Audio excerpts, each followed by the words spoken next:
Hello दोस्तों, welcome to electrical Rakesh channel में आपका स्वागत है। तो दोस्तों आज हम लोग एक टॉपिक के बारे में डिस्कस करेंगे। जो टॉपिक है वो ड्राइव के बारे में। और सबसे पहले बात करते हैं, ड्राइव हमारा नॉर्मली यूज़ करते हैं इंडक्शन मोटर का प्रोटेक्शन के लिए, वेरिएबल स्पीड के लिए, इसके एंड कंट्रोलिंग के लिए। तो ये तो हो गया हमारा मोटर का कंट्रोलिंग के लिए ड्राइव यूज़ करते हैं। लेकिन हमारा ये ड्राइव को भी प्रोटेक्शन करना ज़रूरी है। तो ड्राइव का प्रोटेक्शन के लिए हम लोग क्या यूज़ करते हैं? तो हम लोग ड्राइव को नॉर्मली किन चीज़ों से प्रोटेक्शन देना है? नॉर्मली दो चीज़ों से प्रोटेक्शन देना। एक हो गया करंट और एक हो गया वोल्टेज। यही दो चीज़ें जो कि हमारा ड्राइव को डैमेज कर सकता है, ड्राइव का कंपोनेंट को ख़राब कर सकता है।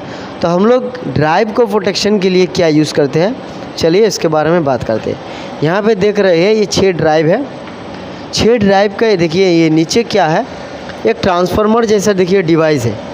ट्रांसफार्मर जैसा डिवाइस आप देख सकते हैं। यहाँ पे 6 ड्राइव के लिए 6 यूज़ किया गया। ये क्या है? ये हो गया आपका रिएक्टर है, रिएक्टर इंडक्टिव रिएक्टर। ये इंडक्टिव रिएक्टर जो कि आपका ड्राइव का जो इनपुट में जो पावर आ रहा है, सोर्स से जो पावर हम ड्राइव में ले रहे हैं, वो ड्राइव का इनपुट में पावर ये इंडक्टर के क्रॉस होते हुए हमारे ड्राइव में इनपुट में कनेक्ट हो रहा है। मतलब पावर डायरेक्टली ड्राइव में नहीं दे रहे, वो हमारे ये रिएक्टर के अक्रॉस दे रहे हैं। मतलब रिएक्टर में इनपुट होगा और रिएक्टर से आउटपुट होकर हमारा ड्राइव का इनपुट में कनेक्ट होगा। तो ये 6 ड्राइव के लिए 6 यूज़ किए। तो सबसे पहले ये बात कर लेते हैं कि ये दिखने में बिल्कुल देखिए ट्रांसफार्मर जैसा है, लेकिन बिल्कुल ये ट्रांसफार्मर नहीं है। इसमें कोई गलतफहमी ना हो आप लोगों को। तो अब बात करेंगे रिएक्टर कैसे काम करता है, ये ड्राइव को हमें करंट से कैसे प्रोटेक्शन देता है। तो आपको बता दें, ये रिएक्टर को किस तरीके से बनाया गया है। ये रिएक्टर एक जैसे कि मान लीजिए कोई कंडक्टर है, कोई कंडक्टर को हम लोग टर्न कर देते हैं, नंबर ऑफ टर्न उसका अगर इंक्रीज़ कर देते हैं तो वो हमारा एक इंडक्टर में चेंज हो जाता है, इंडक्टर बन जाता है। और हमारा इंडक्टर का प्रॉपर्टीज़ क्या है? इंडक्टर का प्रॉपर्टीज़ ये है कि मान लीजिए इंडक्टर के अक्रॉस कुछ करंट फ्लो हो रहा है। नॉर्मली करंट जिस अमाउंट में फ़्लो हो रहा है, अगर उसी अमाउंट में करंट फ्लो हो रहा है तो हमारा उसमें कोई डिस्टर्बेंस नहीं आएगा, वो करंट नॉर्मली फ़्लो होते रहेगा। लेकिन मान लीजिए उस इंडक्टर के अक्रॉस 5 एम्पियर करंट फ्लो हो रहा है, लेकिन सडन अचानक 30 एम्पियर, 40 एम्पियर या 100 एम्पियर भी आ सकता है। कोई इफ़ेक्ट के कारण आपका अगर अमाउंट करंट बढ़ जाता है तो उस चेंजिंग को, उस करंट का चेंजिंग इफेक्ट को ये अपोज करता है। ये हमारा इंडक्टर का प्रॉपर्टीज़ है। अकॉर्डिंग टू लेंज लॉ, अगर हमारा change of current sudden change होता है, flow of current sudden change होता है, तो अकॉर्डिंग टू लेंज लॉ उस करंट को अपोज करने के लिए हमारा रिवर्स डायरेक्शन में ईएमएफ जनरेट होता है और उसके अकॉर्डिंग हमारा उस करंट को अपोज करता है और लिमिट करता है। और कुछ देर बाद लिमिटिंग करते हुए उस करंट को नॉर्मल करता है। ये हमारा इंडक्टर का प्रॉपर्टीज़ है। इससे हम लोग अब डायग्राम में भी आपसे बात करेंगे, डायग्राम में कैसे आपको बता देंगे ये उसके किस तरीके से वर्किंग करता है आपको। तो दोस्तों अब हम लोग डायग्राम में देखेंगे बीएफडी में जो रिएक्टर है वो किस तरीके से कनेक्शन किया हुआ रहता है और ये रिएक्टर किस तरीके से हमारा सडन चेंज ऑफ करंट को रोकता है और अपोज करता है, उसको हम लोग देखेंगे। यहाँ पे देखिए ये वीएफडी है आपका, ये हो गया आपका मोटर, ये हो गया सोर्स मतलब सप्लाई। ये इनपुट सप्लाई रिएक्टर से होते हुए ड्राइव का इनपुट में देखिए कनेक्ट हो रहा है। ओके, और ड्राइव का आउटपुट से हमारा मोटर तक गया हुआ है। ओके, तो ये हो गया रिएक्टर, देखिए सीरीज़ में कनेक्शन किया गया है, इंडक्टिव रिएक्टर। ये हमारा सडन चेंज ऑफ करंट को अचानक अगर हाई स्पाइक आ जाता है करंट में, कोई भी फॉल्ट के कारण, इफेक्ट के कारण, उसे किस तरीके से हमारा वो सडन चेंज ऑफ करंट को रोकता है। तो इसके लिए हमें समझना होगा इंडक्टर का प्रॉपर्टीज़। इंडक्टर का प्रॉपर्टीज़ हमने आपसे बात किए हैं किस तरीके से करता है, लेकिन हम लोग अभी इसमें थ्योरेटिकली देखेंगे किस तरीके से काम करता है। देखिए ये एक इंडक्टर है, इंडक्टर के अक्रॉस इनकमिंग ये करंट फ्लो हो रहा है, नॉर्मली करंट फ्लो हो रहा है तो इसमें कोई इफेक्ट नहीं होगा। हाँ, अकॉर्डिंग टू फैराडे लॉ यहाँ पे देखिए अगर जब इसमें करंट फ्लो होगा तो इसके अकॉर्डिंग हमारा एक मैग्नेटिक फील्ड बनेगा। अगर करंट आपका नॉर्मल फ्लो हो रहा है, सेम अमाउंट में करंट फ्लो हो रहा है, तो ये मैग्नेटिक फ्लक्स है, ये फील्ड है, वो हमारा सेम रहेगा। ओके, लेकिन अगर अचानक यहाँ पे हाई सडन स्पाइक आ जाता है, सडन करंट का अमाउंट चेंज होता है, बढ़ता है या घटता है, इसके कारण क्या होगा, ये मैग्नेटिक फील्ड भी हमारा करंट से डायरेक्टली प्रोपोर्शन है। मतलब करंट बढ़ेगा तो मैग्नेटिक फील्ड बढ़ेगा, करंट घटेगा तो मैग्नेटिक फील्ड भी घट जाएगा। तो क्या हाई स्पाइक या हाई करंट सडन आने से हमारा क्या होगा, ये मैग्नेटिक फील्ड भी अचानक चेंज होगा, लो से हाई होगा या हाई से लो होगा। तो ये मैग्नेटिक फील्ड सडन चेंज होने के कारण क्या होता है, ये जो मैग्नेटिक फील्ड है ये हमारा ये इंडक्टर के अक्रॉस है, ये इंडक्टर को हमारा ये मैग्नेटिक फील्ड कट कर रहा है। ओके, ये हमारा कट कर रहा है। अगर ये सडन चेंज होता है तो मैग्नेटिक फील्ड कट होता है। मैग्नेटिक फील्ड कट होता है, इसका मतलब अकॉर्डिंग टू फैराडे लॉ में क्या बताता है कि अगर कोई भी कंडक्टर में अगर मैग्नेटिक फील्ड कट कर रहा है अपॉन चेंज ऑफ टाइम के साथ हमारा मैग्नेटिक फील्ड चेंज हो रहा है, तो इसके अक्रॉस हमारा ईएमएफ जनरेट होगा, जो कि फैराडे लॉ में बताया गया है। यही हमारा प्रिंसिपल होता है मोटर का प्रिंसिपल, जनरेटर का। ये जरा हमारा जो इंडक्शन मशीन, ये जो हमारा इंडक्टर से बना हुआ जितना इलेक्ट्रिकल मशीन है, इसी फैराडे लॉ के अकॉर्डिंग हमारा वर्क करता है।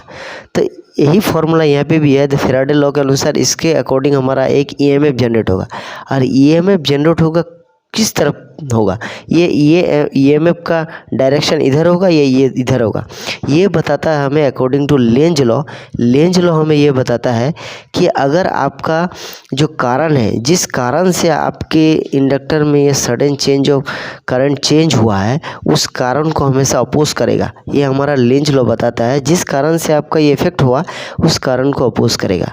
तो इसके लिए हमारा यहाँ पे जो ईएमएफ जनरेशन होगा ये इसका अपोजिंग नेचर का होगा। मतलब इधर से मान लीजिए नॉर्मली करंट फ्लो हो रहा था, हाँ इधर से सप्लाई आ रहा था, लेकिन अब जो हमारा सडन चेंज करंट इफेक्ट के कारण हमारा ईएमएफ जनरेट होगा, करंट फ्लो होगा, वो हमारा अपोजिट डायरेक्शन में होगा। इस तरीके से यहाँ देखिए प्लस, यहाँ पे माइनस, ये साइन में ये डायरेक्शन में ईएमएफ जनरेट होगा। यही इफेक्ट, इसी के कारण हमारा ये जो सडन चेंज ऑफ करंट को ये अपोज करेगा और वो लिमिट करेगा। तो ये हो गया हमारा इंडक्टर का एक नेचुरल प्रॉपर्टीज़, जो कि हम लोग फैराडे लॉ और लेंज लॉ से हम लोग समझ सकते हैं। तो ये हो गया रिएक्टर का प्रिंसिपल। ये रिएक्टर हमें ड्राइव को sudden change of spike current से हमारा बहुत ही प्रोटेक्शन देता है। ओके, और हमारे ड्राइव में जो इनपुट में सोर्स से जो पावर आ रहा है, इसमें हमारा सडन अमाउंट का अगर हाई स्पाइक का अगर करंट आ जाता है, तो हमारा ड्राइव का कंपोनेंट जो यूज़ किया गया इलेक्ट्रॉनिक कंपोनेंट्स, वो हमारा डैमेज हो सकता है।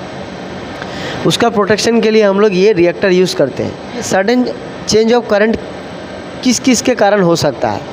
नॉर्मली ड्राइव में हमारा जो सोर्स से पावर हो रहा है, अगर सोर्स में भी कोई प्रॉब्लम हो जाता है, कोई इफ़ेक्ट हो जाता है, मान लीजिए कोई ट्रांजिएंट इफेक्ट होता है, ट्रांजिएंट इफेक्ट के कारण हाई स्पाइक में आपका करंट का वेव फॉर्म जनरेट होता है, जो कि हमारा ड्राइव का इनपुट में आ सकता है। इसके अलावा लाइटनिंग इफेक्ट के कारण भी हाई अमाउंट का करंट ड्राइव को इफ़ेक्ट कर सकता है। इसके अलावा हमारा अगर ड्राइव में जो लोड लगा है, लोड में अगर कोई अचानक कोई फॉल्ट आ जाता है, फॉल्ट के कारण हमारा वो मैक्सिमम अमाउंट का करंट ड्रॉ करना चाहेगा लोड, और वो लोड जो पावर करंट ड्रॉ करेगा वो हमारे ड्राइव के अक्रॉस ही ड्रॉ करेगा। तो हमारा ड्राइव का इनपुट में वो हाई अमाउंट का करंट ड्रॉ करेगा, उससे भी वो प्रोटेक्शन देगा ये रिएक्टर। तो मेनली ये रिएक्टर हमारा एक करंट का प्रोटेक्शन के लिए ड्राइव के इनपुट में यूज़ किया जाता है। और हम अभी बात करेंगे इसके बाद ये ड्राइव को वोल्टेज के लिए क्या प्रोटेक्शन के लिए क्या ये डिवाइस यूज़ किया जाता है। तो चलिए हम एक दूसरे ड्राइव में चलते हैं, उसमें हम लोग दिखाएंगे एक छोटा सा एलिमेंट है जो कि हमारा ये ड्राइव को स्पाइक वोल्टेज से प्रोटेक्शन देता है। ठीक है, चलिए बने रहिए वीडियो में। तो दोस्तों ये देखिए एक दूसरा ड्राइव है जो कि हमारा एबीबी का है। यह ड्राइव में हम आपको दिखाएंगे कि वोल्टेज, ड्राइव का जो इनपुट में वोल्टेज का स्पाइक आता है उसका प्रोटेक्शन के लिए क्या यूज़ किया। यहाँ पे हम लोग देखेंगे ड्राइव का इनपुट में अगर सडन स्पाइक में वोल्टेज आ जाता है, जो कि हमारा ट्रांजिएंट इफेक्ट के कारण भी हो सकता है, स्विचिंग इफेक्ट के कारण भी आ सकता है, इसके अलावा लाइटनिंग इफेक्ट के कारण भी आ सकता है। बहुत से रीज़न हो सकते हैं आपका इम्पल्स वोल्टेज जनरेट होने का, तो उससे हमारा ड्राइव को प्रोटेक्शन देना है। उसके लिए यहाँ पे आप देखिए रुकिए, यहाँ पे थोड़ा फ्लैश ऑन करते हैं।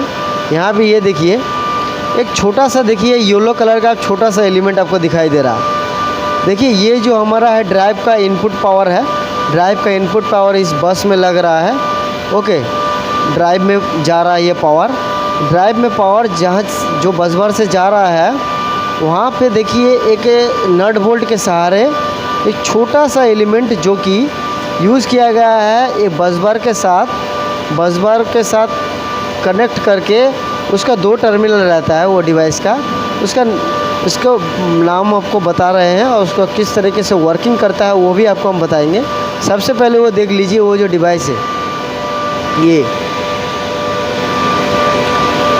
ये आपका इसका 2 टर्मिनल है।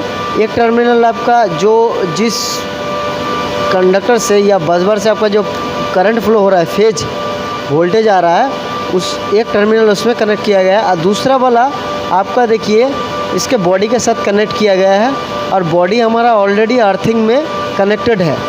तो ये हमारा आप देख सकते हैं पैरेलल में कनेक्शन किया गया है। इससे पहले हम लोग देखे जो रिएक्टर यूज़ किया गया था करंट का प्रोटेक्शन के लिए, उसमें हम लोग रिएक्टर को सीरीज़ में ही लगाए थे, जो कि हमारा ड्राइव का इनपुट में हम लोग सीरीज़ में कनेक्ट करते हैं। लेकिन ये जो है वोल्टेज प्रोटेक्शन के लिए हम लोग जो डिवाइस यूज़ करते हैं, ये हो गया आपका पैरेलल में कनेक्शन किया गया है। देखिए एक फेज के साथ आपका ये बॉडी के साथ कनेक्ट किया गया है जो कि पैरेलल में है। तो ये डिवाइस का नाम है आपका हो गया वेरिएस्टर। वेरिएस्टर मतलब वोल्टेज डिपेंडेंट रजिस्टर। ये एक रजिस्टर है, मेटल ऑक्साइड से बना गया एक रजिस्टर है। ये रजिस्टर आपका वर्किंग किस तरीके से करता है, तो ये हम लोगों ने अभी देख लिया कैसे दिखता है वो, किस तरीके से कनेक्शन किया गया प्रैक्टिकली आप यहाँ पे देख सकते हैं। अब हम लोग डायग्राम में इसको समझेंगे वो किस तरीके से आपका वर्क करता है और वो आपको वोल्टेज का प्रोटेक्शन कैसे देता है। तो चलिए हम लोग उसी डायग्राम में फिर से आ गए हैं। इस डायग्राम में हम लोग इससे पहले हम लोग बात कर चुके हैं करंट का प्रोटेक्शन में किस तरीके से रिएक्टर बिहेव करता है, किस तरीके से ड्राइव को प्रोटेक्शन देता है। अब हम लोग देखेंगे वोल्टेज से किस तरीके से प्रोटेक्शन देता है। हम लोग प्रैक्टिकली देख चुके हैं वेरिएस्टर से ड्राइव में हमारा sudden change of high spike का वोल्टेज, ये इम्पल्स वोल्टेज से हमारा ये प्रोटेक्शन देता है। तो ये किस तरीके से कनेक्शन रहता है आपको इमेज में दिख रहा है, लेकिन वो प्रैक्टिकली कनेक्शन किस तरीके से करते हैं हम लोग यहाँ पे देखिए। ये देखिए ये वेरिएस्टर का सिंबल है, यहाँ पे देख रहे हैं ये वेरिएस्टर। हम लोग यहाँ पे ये तो आपका इनपुट आउटपुट पावर है। ये देखिए इनपुट सोर्स से पावर आ रहा है ड्राइव में, ये इनकमिंग पावर है। और यहाँ पे देखिए VFD का जो बॉडी है, बॉडी के साथ हमारा अर्थिंग कनेक्ट किया हुआ है, अर्थ कनेक्ट किया हुआ है। तो हम लोग क्या किए, ये जो इनपुट फेज है, ये इनपुट फेज और ये अर्थ के साथ हम लोग एक वेरिएस्टर कनेक्ट कर दिए। वेरिएस्टर इसे हम लोग वोल्टेज डिपेंडेंट रजिस्टर कहते हैं। वोल्टेज डिपेंडेंट रजिस्टर मतलब वोल्टेज के अकॉर्डिंग हमारा इसका रेजिस्टेंस वैल्यू चेंज होता रहेगा। इसका ये क्या है, ये आपका थोड़ा इसका नेचर अलग है। इसका नेचर ये है कि इसका जो रेजिस्टेंस है, वोल्टेज अगर बढ़ता है तो उसका रेजिस्टेंस वैल्यू घट जाता है। ये इसका नेचर है। मतलब वोल्टेज बढ़ने के साथ साथ उतना रेजिस्टेंस आपका घट जाएगा। अगर आपका वोल्टेज कम हो रहा है मतलब लिमिट में है, तो आपका इसका रेजिस्टेंस वैल्यू मैक्सिमम में रहेगा।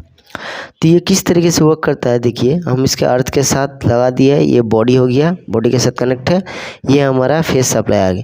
मान लीजिए सोर्स से कोई भी इफेक्ट हुआ, फॉल्ट हुआ, किसी का हाई स्पाइक हुआ, किसी भी इफेक्ट हो, स्विचिंग इफेक्ट के कारण भी हो सकता है, ट्रांजिएंट इफेक्ट जो कि स्विचिंग इफेक्ट से बनता है, वो हमारे इधर से मान लीजिए हाई इम्पल्स से आपका वोल्टेज इनपुट हुआ। आप अब देख रहे हैं ये वेरिएस्टर आपका हमेशा इसका वोल्टेज को सेंस करता रहा है। वोल्टेज के साथ इसका रेजिस्टेंस वैल्यू चेंज होता रहता है। मान लीजिए इधर सोर्स से नॉर्मल वोल्टेज आ रहा है, तो इसका रेजिस्टेंस क्या होगा, मैक्सिमम रहेगा। तो मैक्सिमम रहेगा तो आपका ये टोटली सप्लाई इधर से फ्लो हो जाएगा ड्राइव के अक्रॉस, इधर जाएगा नहीं क्योंकि इसका रेजिस्टेंस मैक्सिमम रहेगा। मान लीजिए इसमें अचानक हाई वोल्टेज का इम्पल्स आ रहा है, तो इससे क्या होगा, ये रेजिस्टेंस जो है वेरिएस्टर ये सेंस करेगा हाई वोल्टेज को। हाई वोल्टेज सेंस करते ही इसका जो वैल्यू है, ये वैल्यू बहुत ही मिनिमम हो जाएगा। बहुत मिनिमम रेजिस्टेंस वैल्यू होने के कारण क्या होगा, आप यहाँ पे देखिए ये फेज और ये अर्थ में आपका एक शॉर्ट सर्किट हो जाएगा। ये एक शॉर्ट सर्किट बिहेव करेगा। शॉर्ट सर्किट बिहेव करने के कारण क्या होगा, हमारा शॉर्ट सर्किट में क्या होता है, शॉर्ट सर्किट में मैक्सिमम अमाउंट का करंट फ्लो होता है ग्राउंड की तरफ। आप देखिए यहाँ से आपका मैक्सिमम करंट फ्लो होगा ग्राउंड में, और मैक्सिमम करंट फ्लो होने के कारण हमारा इनपुट सोर्स में जो हम लोग ब्रेकर यूज़ करते हैं, मान लीजिए हम लोग जो इनपुट में ड्राइव का इनपुट में पावर तो डायरेक्ट सोर्स से नहीं देंगे, इसके बीच में हम कोई ब्रेकर वेकर लगाएंगे, एमसीबी लगा सकते हैं, एमसीसीबी भी लगा सकते हैं, कुछ भी लगाएंगे, तो ये हाई अमाउंट का करंट ग्राउंड फॉल्ट, ग्राउंड के साथ जब डायरेक्ट शॉर्ट सर्किट हो जाएगा, ये शॉर्ट सर्किट हो जाएगा ग्राउंड के साथ, और ग्राउंड के साथ शॉर्ट सर्किट होते ही हमारा ये ब्रेकर हाई करंट के कारण ट्रिप हो जाएगा, और ट्रिप होते ही हमारे ये ड्राइव को हाई वोल्टेज से प्रोटेक्ट कर देगा। तो ये हो गया आपका वेरिएस्टर। ये वेरिएस्टर इस तरीके से वर्किंग करता है, ये आपको समझ में आया होगा वेरिएस्टर किसे कहते हैं, वोल्टेज डिपेंडेंट रेजिस्टर। तो ये हमारा टोटल कॉन्सेप्ट हो गया कि VFD में करंट और वोल्टेज को किस तरीके से ये दो डिवाइस से प्रोटेक्शन दिया जाता है। ओके, इस तरीके से कनेक्शन अगर कोई भी VFD में आप देखते हैं तो इससे पता लगा सकते हैं ये क्यों लगाया गया है। Thanks for watching this video. आज का वीडियो बस इतना ही। Thank you.